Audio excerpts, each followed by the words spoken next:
I sat across from my daughter in the sunroom of my Madison Park home, the same room where her mother and I used to watch the sunrise over Lake Washington, and I said the word that would shatter her dream. 25,000. I'm David Chen. I'm 64 years old. I spent 38 years as an orthopedic surgeon in Seattle, putting people back together, fixing what was broken. I thought I'd taught my daughter the same principles: how to build something strong, how to know when something needed support and when it needed to stand on its own. I was wrong. Let me take you back to that phone call, 8 months before that conversation. It was a Thursday evening in February when Emily called, and I could hear the champagne in her voice before she even spoke. "Dad, I have the most amazing news," Brandon proposed. "We're engaged." I felt that rush of joy that comes when your only child finds happiness. Emily was 29, thriving as a marketing director at a tech company in Bellevue. She'd been dating Brandon Whitmore for 2 years. He came from money, real money.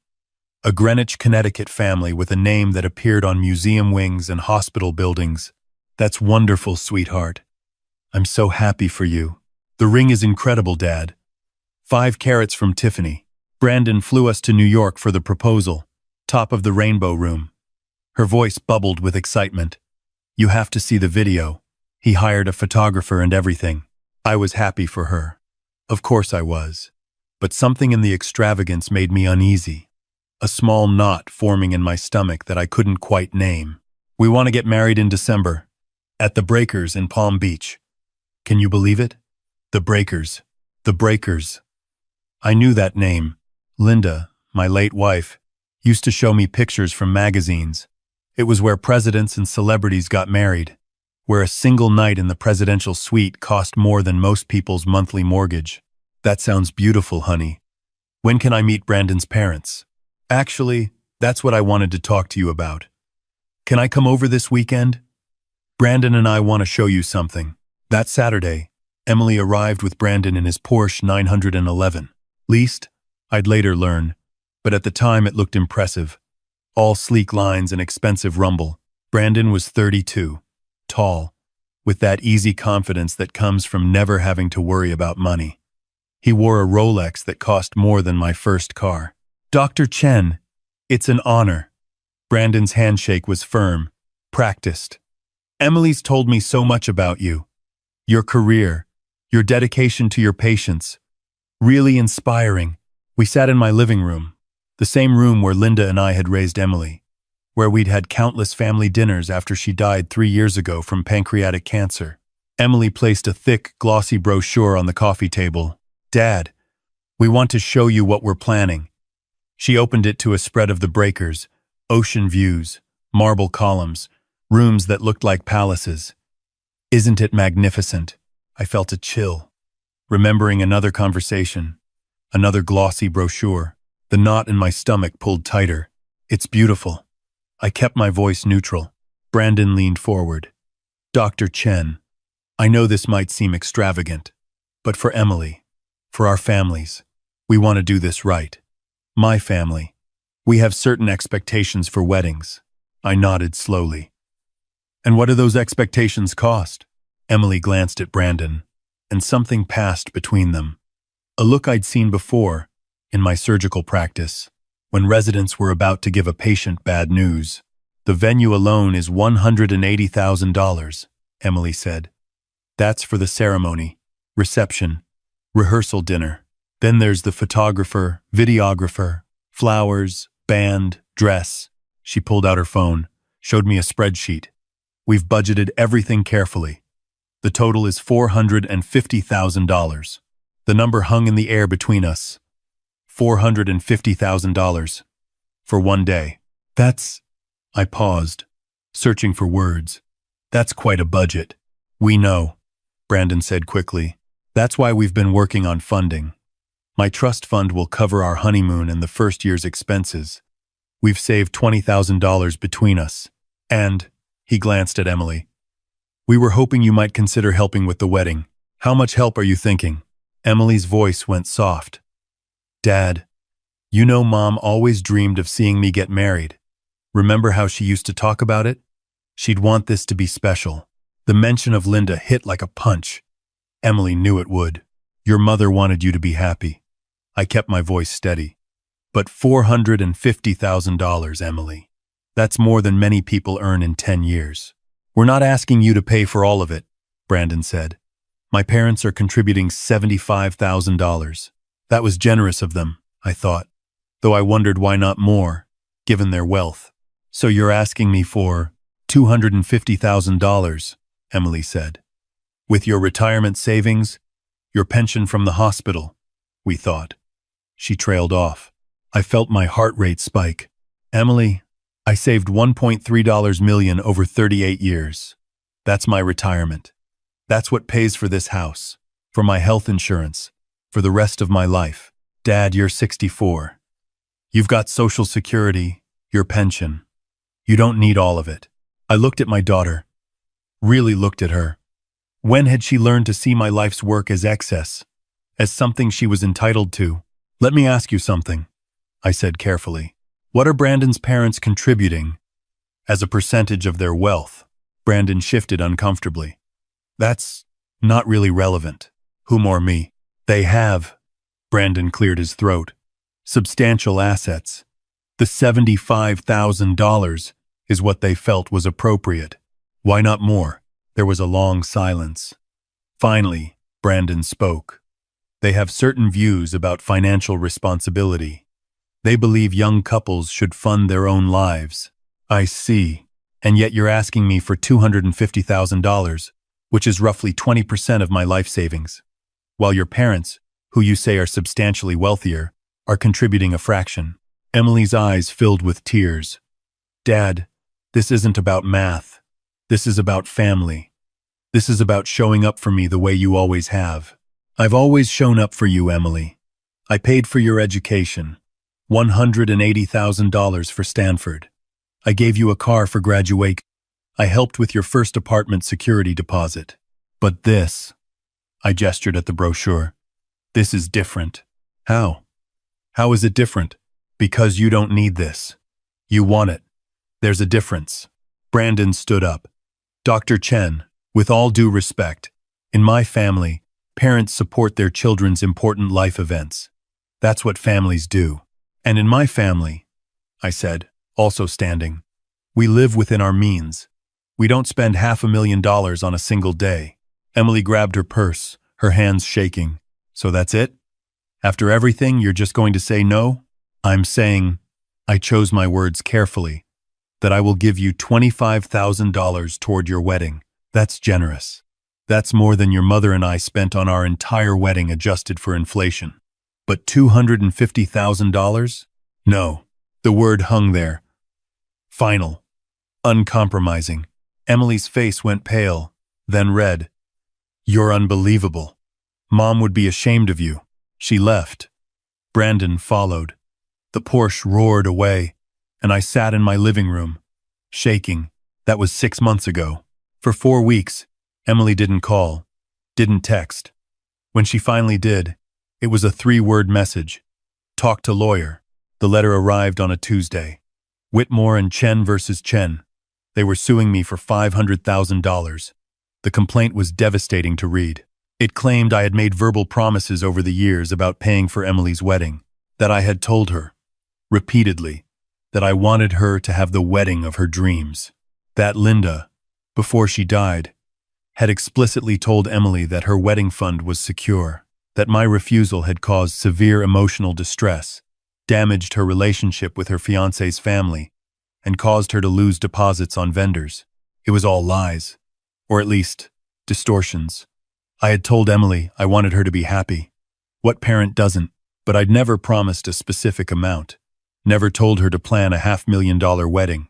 I called Patricia Hayes, an attorney who'd handled Linda's estate. When I read her the complaint, she was quiet for a long moment. David, I'm sorry. This is hard. Can they win? They can file anything. Winning is another story. Did you ever promise in writing to pay for the wedding? Never. Good. But this will be expensive.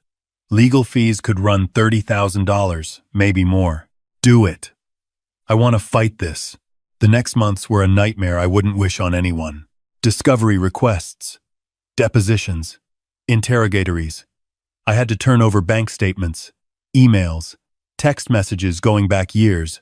Emily's lawyer was a sharp young man who treated me like I was a villain, a rich man refusing to help his grieving daughter honor her dead mother's wishes. The deposition was brutal. Emily sat across from me in a conference room and wouldn't meet my eyes. She'd lost weight, looked tired. For a moment, I wanted to just give in, to make it all go away. Dr. Chen, isn't it true you have approximately $1.3 million in retirement savings? Yes. And isn't it true you told your daughter, quote, I want you to have everything? I said I wanted her to be happy. That's different from everything. But you did establish a pattern of financial support? College, car, apartment deposit? Those were investments in her future, her education, her independence. So, you've established a pattern, then decided to break it at the most important moment of her life? Patricia objected. But I saw where this was going. Then came Emily's deposition. Patricia shared the transcript with me afterward. My daughter had told her friends, posted on Instagram, even told Brandon's parents that I was funding the wedding, before she'd even asked me. There were screenshots, posts that said, Dad's taking care of everything. December at the Breakers, comments from friends congratulating her on having such a generous father. Why were you so confident your father would pay? The lawyer asked Emily. Because he always has, she said. Because he told me after Mom died that he'd make sure I had everything I needed. Because that's what parents do. But Patricia's investigator found something else. In the 6 months before the engagement, Emily had spent $60,000. A Vera Wang dress she'd bought before the proposal, Cartier jewelry, a Tiffany bracelet that cost more than my monthly mortgage. She'd opened 3 new credit cards. And Brandon? He'd been fired from his private equity job 4 months before the proposal. He'd told Emily he was taking time to consult, but really, he was living on credit cards and his parents' allowance, an allowance they'd threatened to cut off unless he demonstrated financial responsibility. They weren't planning a wedding. They were planning a performance, a show to prove to Brandon's parents that they were worthy, and they expected me to fund it. Patricia filed a motion to dismiss. The judge denied it. We were going to trial. The night before court, I sat in my study, the same study where I'd helped Emily with her biology homework, where we'd talked about her dreams of working in marketing, of making a difference. There was a photo on my desk, Emily at her college graduation, her arm around me, both of us beaming. Linda had taken it, just months before her diagnosis. I picked up the photo, traced Emily's face. Linda, what would you want me to do? I remembered Linda's last weeks. She was so weak, could barely sit up. But one afternoon, when Emily was out, she'd grabbed my hand. David, promise me something, anything. Don't let her take you for granted. I see it sometimes, the way she expects things. She's young. She'll grow. But if she doesn't, you have to be strong enough to teach her. I promised. Don't let guilt make you weak. You're going to want to give her everything to make up for me not being there. Don't. The greatest gift you can give her is the strength to stand on her own. I'd promised. But had I kept that promise? Or had I made it worse by always saying yes, always cushioning every fall? Court day arrived cold and gray. Typical Seattle November. I wore my best suit, navy blue, the one Linda had picked out for hospital fundraisers. The courthouse was in downtown Seattle, imposing concrete and glass. Emily sat at the plaintiff's table with Brandon. She'd worn Linda's pearls. That felt like a betrayal worse than the lawsuit itself. The judge was Judge Andrea Morrison, a woman in her early 60s with silver hair and a reputation for cutting through nonsense. Emily's lawyer made his opening statement, painted me as a wealthy doctor hoarding his money while his only daughter, his grieving daughter, tried to honor her dead mother's memory with a proper wedding. Made it sound like I was some Scrooge McDuck swimming in gold while Emily starved. Then Patricia stood. Your Honor, this case is about entitlement. It's about a young woman who made a $450,000 promise to her fiancé's family before securing the funding, who spent $60,000 on wedding items before even asking her father, who is now suing because her father, a 4-year-old retired surgeon, won't hand over nearly 20% of his life savings for a single day. Over the next 3 days, we presented evidence. Bank statements showing my retirement savings weren't growing. They were what I'd live on for potentially 30 more years.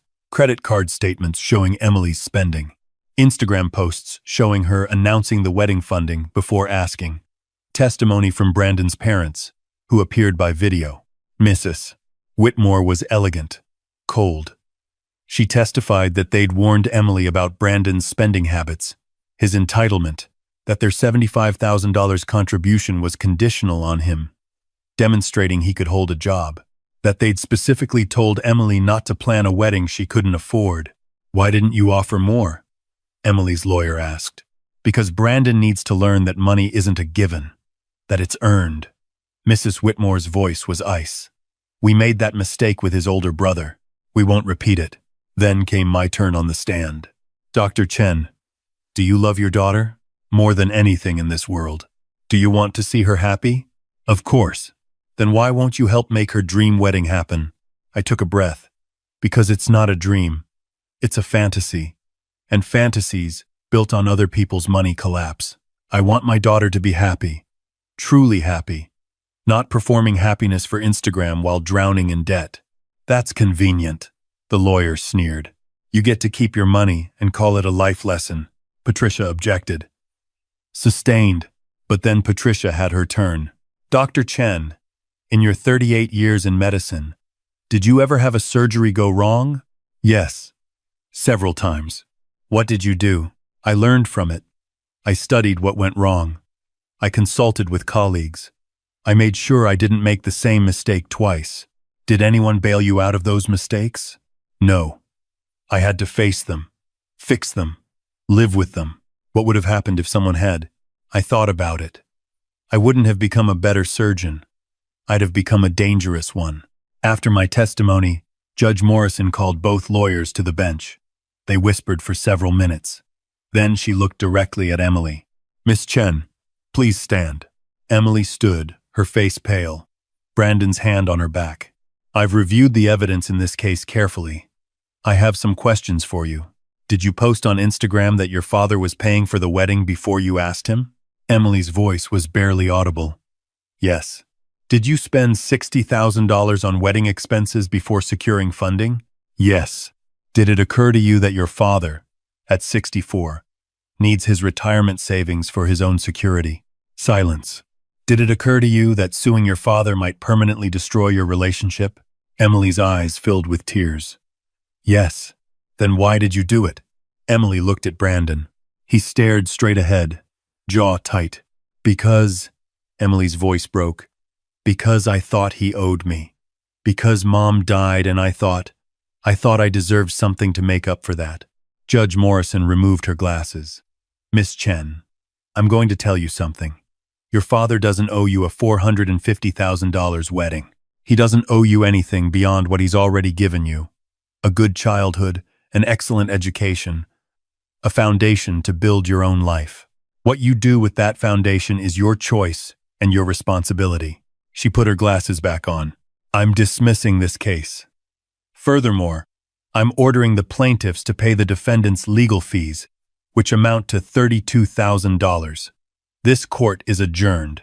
The gavel came down. Emily collapsed into her chair. Brandon stood, walked out without looking back. I sat there, numb. I'd won. But my daughter wouldn't look at me. Patricia squeezed my shoulder. You did the right thing, David. But had I? I'd won the case. But what had I lost? That night, Patricia told me something I didn't know. David, there's something Linda set up. A trust, separate from your will. For Emily, I stared at her. How much? $400,000. It becomes accessible when Emily turns 35, with conditions. What conditions? She has to demonstrate financial stability, no bankruptcy, no lawsuits against family. And, Patricia paused, she has to reconcile with you. Linda wanted to provide for her, but she wanted to make sure Emily earned it by becoming the woman she hoped she'd be. I felt tears burn my eyes. Linda had known, had seen this coming. 18 months passed. I didn't hear from Emily except through lawyers managing the payment of legal fees. She paid in installments, $500 at a time. It felt petty, vindictive, but it was payment. Then one Sunday morning in May, my doorbell rang. Emily stood on my porch, holding a bouquet of gardenias, Linda's favorite flowers. She looked different, thinner, older, something harder in her eyes, but also something softer. "Can I come in?" I stepped aside. We sat at my kitchen table, the same table where Linda and I had shared thousands of meals, where we'd celebrated Emily's college acceptance, where we'd cried together after Linda's diagnosis. "I'm sorry, Dad." 2 words that felt like they cost her everything to say. "Brandon and I are divorced. 6 months now. Turns out he was cheating with the wedding planner. Had been for months, even during the lawsuit." I felt a strange mix of vindication and sadness. "I'm sorry, Emily. Don't be." She laughed bitterly. "Best thing that ever happened to me. I lost my job, lost my apartment, lost most of my friends. I've been living with Aunt Karen in Portland, working at a non-profit for minimum wage." I poured us both coffee. "How are you doing?" "Honestly, better. I've been in therapy, really working through things, understanding things." "Like what?" "Like how I became someone I don't recognize. Someone who sued her own father. Someone who thought a wedding venue mattered more than the marriage. Someone who measured love in dollars." We sat in silence for a while. The morning sun came through the windows, warming the kitchen the way it used to when Linda was alive. "I know about the trust," Emily said quietly. "Aunt Karen told me. The one Mom set up." I nodded. "I have 3.5 years until I turn 35. I'm going to spend them proving that I've changed, that I'm someone Mom would be proud of, that I'm someone you can be proud of again." I reached across the table, took her hand. "I never stopped being proud of you, Emily. Even when I was angry, even when I was hurt. You're my daughter. You're all I have left of your mother." She squeezed my hand. "Can I come back? Not for money, just for this. Coffee, conversation, time." I felt something break open in my chest, something that had been locked tight for 18 months. I'd like that very much. Now, 6 months later, Emily comes over every Sunday for brunch. We make Linda's recipes, blueberry pancakes, and scrambled eggs. We talk about her work at the women's shelter in Portland, her therapy, her life. Sometimes we talk about Brandon, about the warning signs she missed.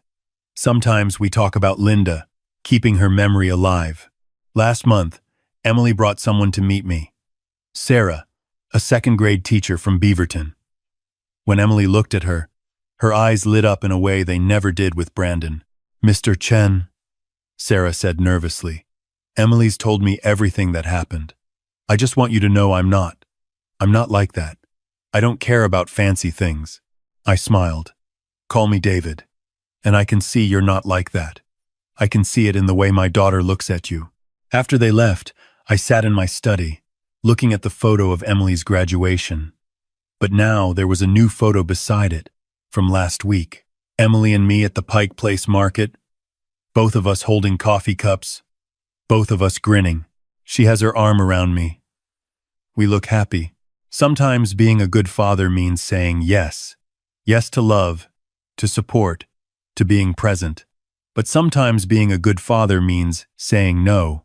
No to entitlement, no to enabling, no to making life so easy that your child never learns to be strong. I said no to my daughter 2 years ago. It cost me everything.